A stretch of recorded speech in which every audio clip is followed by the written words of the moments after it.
Assalamu alaikum wa rahmatullahi wa barakatuh.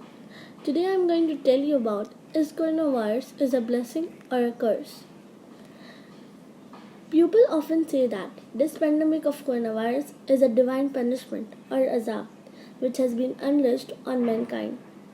Such notions have spread rampantly and have become the cause of negativity, distress, and despair in the minds of people around the globe. Some have begun to visualize this pandemic as a full stop to life. I feel that coronavirus is a form of shock treatment by the Creator to awaken men's mind. It should not be viewed as a full stop to life. Rather, it should be viewed as a comma which has invited men to pause, think, and reflect. Man had become far too reckless in his pursuit of materialism and this pandemic. If we understand its importance, it would seem like a second lease of life, which is given to awaken men's mind and compel him to rethink about his life's priorities. Because in rethinking lies the secret of learning and discovering new ideas.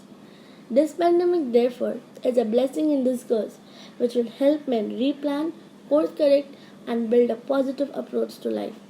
The material success made men think that he is a supreme being and needs no one. But this pandemic has exposed men's helplessness in ways more than one.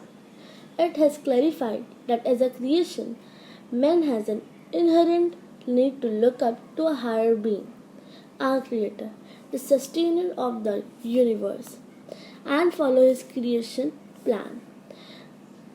The Almighty Allah gave a custom made universe to men, but he failed to acknowledge his blessings. Instead, he succumbed to the fulfillment of his desires and polluted the very planet which was his life support system. In exchange of overnourishing his material self, man severely famished his spiritual self. It is time now to acknowledge the blessing of our Creator to undertake replanning and re-evaluation of our lives. Such an approach in the prerequisite to a healthy mind and will determine how one leads a positive, fulfilling, a spiritually nourished life.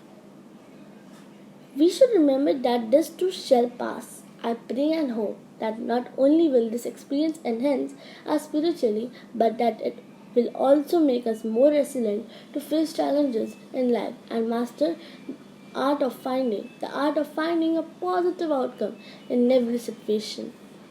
Jazakumullahu khaira.